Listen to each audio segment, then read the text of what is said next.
नमस्कार, मैं हूं दिवाकर और स्वागत है आपका मेरे चैनल वारिद ही मंथन में। आज की इस वीडियो में हम बात करने वाले हैं एक खूबसूरत अभिनेत्री और बेहतरीन गायिका सलमा आगा के बारे में। सलमा आगा जितनी खूबसूरत थी उतनी ही खूबसूरत उनकी सुरीली आवाज थी।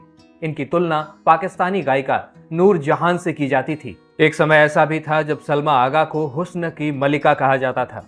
सलमा आगा उन अभिनेत्रियों में शामिल हैं जिन्होंने जिंदगी के दुखों को बेहद करीब से देखा है। जिस तरह से फिल्म निकाह में इनकी जिंदगी दुखों और तकलीफों से भरी रही है, उसी तरह से इनकी पर्सनल लाइफ भी रही है। सलमा आगा का जन्म 25 अक्टूबर 1956 को कराची, पाकिस्तान में हुआ था। आपको बता दें कि इनके वालिद इंग्लैंड में कारोबार किया करते थे और यही कारण था कि महज 9 साल की उम्र में सलमा आगा भी इंग्लैंड चली गईं और उन्होंने अपनी पढ़ाई लिखाई इंग्लैंड में ही पूरी की। सलमा आगा बचपन से ही गायिका बनना चाहती थी क्योंकि उन्हें ये बात मालूम थी कि उनकी आवाज में जो मधुरता है वो गायकी के लिए बहुत जरूरी है। लेकिन ये बात तो सलमा आगा ने भी कभी नहीं सोची थी कि अगर ऊपर वाले से सच्चे मन से मुराद की जाए तो वो जरूर पूरी होती है। दरअसल ये 1980 की बात है जब ऋषि कपूर और नीतू सिंह की शादी में सलमा आगा अपनी माँ के साथ गई हुई थी, क्योंकि शादी राज कपूर के बेटे की थी और ऐसे में इंडस्ट्री से जुड़े हुए तमाम लोग आए हुए थे, तमाम बड़े डायरेक्टर्स, प्रोड्यूसर्स, और इसी कड़ी में सलमा आगा की मां को भी इनविटेशन था और सलमा आगा उनके साथ आई थी। पर ये काफी खुशकिस्मती थी सलमा आगा की कि वो यहाँ पहुंची। दरअसल इस शादी में B.R. चोपड़ा साहब भी आए हुए थे। उन्होंने सलमा आगा को देखा, थोड़ी सी बातचीत की और थोड़ी बातचीत के बाद ही उन्होंने अपनी आने वाली फिल्म निकाह के लिए सलमा आगा को लीड एक्ट्रेस के तौर पर चुन लिया।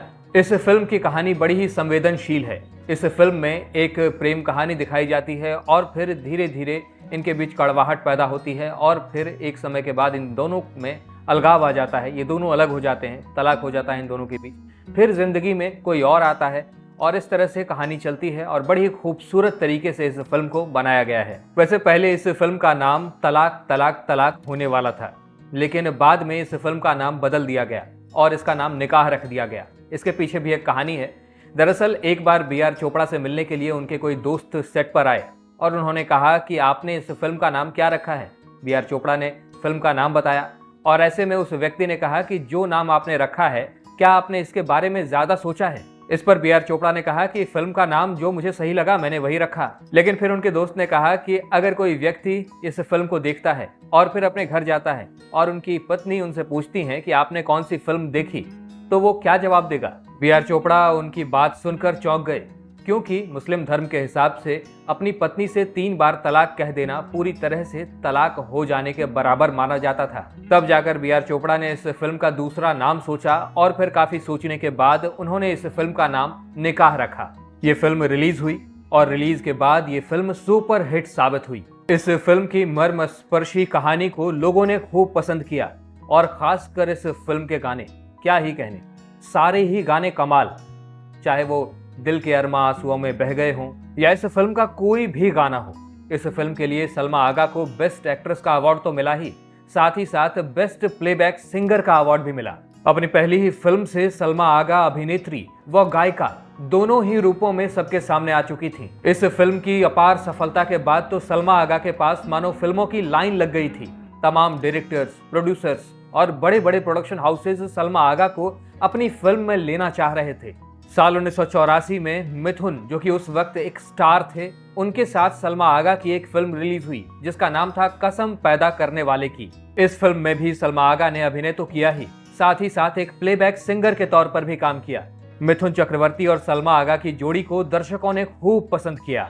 इस फिल्म के ज्यादातर गाने सलमा आगा ने ही गाए थे और इस फिल्म का एक गाना जो सबसे ज्यादा पॉपुलर हुआ था वो था जीना भी क्या है जीना तेरी बाहों के बिना। इसके बाद साल 1985 में सलमा आगा की 2 फिल्में आईं, ऊंचे लोग और सलमा। फिल्म ऊंचे लोग में सलमा आगा उस दौर के सुपरस्टार राजेश खन्ना के साथ नजर आई थी और क्या शानदार जोड़ी लगी थी और क्या शानदार फिल्म बनी थी। इसके बाद फिर 1990 में सलमा आगा एक बार फिर मिथुन चक्रवर्ती के साथ पति पत्नी और तबायफ में नजर आईं। ये फिल्म सलमा आगा के करियर की सबसे बड़ी हिट फिल्म साबित हुई। इस फिल्म की कहानी एक व्यक्ति और एक तवायफ के रिश्तों के बीच घूमती है। दरअसल एक व्यक्ति को एक तवायफ, जो कि गौरी की भूमिका सलमा आगा ने निभाई थी, उससे प्यार हो जाता है। इसी केमिस्ट्री को एक खूबसूरत अंदाज में पर्दे पर दिखाया गया था। सभी फिल्मों की तरह सलमा आगा ने इसमें भी अभिनय किया और साथ ही साथ गीत गाए। सलमा आगा ने फिल्म इंडस्ट्री के दिग्गज अभिनेताओं राजकुमार, धर्मेंद्र और शत्रुघ्न सिन्हा के साथ फिल्म महावीरा में काम किया था। सलमा आगा बॉलीवुड में तो काम कर ही रही थीं, साथ ही साथ ये पाकिस्तानी फिल्मों में भी नजर आ रही थीं। साल 1985 में आई सलमा आगा की पहली पाकिस्तानी फिल्म हम और तुम। इस फिल्म में सलमा आगा पाकिस्तानी एक्टर जावेद शेख के साथ नजर आई थीं। इसके बाद साल 1986 में सलमा आगा की एक और पाकिस्तानी फिल्म भाभी दिया छोरियां रिलीज हुई। इस फिल्म का एक गाना मुंडा चुमदा बलौनी बंगा बहुत ज्यादा फेमस हुआ था। सलमा आगा ने करीब 20 पाकिस्तानी फिल्मों में भी काम किया, जिसमें से ज्यादातर फिल्मों में इनके हीरो जावेद शेख ही हुआ करते थे। ज्यादातर फिल्में साथ करते करते इन दोनों के बीच नजदीकियां बढ़ने लगी और एक समय के बाद ये दोनों एक दूसरे से प्यार करने लगे और फिर दोनों ने शादी कर ली। लेकिन ये शादी ज्यादा दिन ना टिक सकी और इन दोनों का तलाक हो गया। इसके बाद सलमा आगा ने दूसरी शादी पाकिस्तानी सुखवैस प्लेयर रहमत खान से साल 1989 में की। इन दोनों की ये शादी काफी लंबे समय तक चली, लेकिन साल 2010 में इन दोनों का भी तलाक हो गया।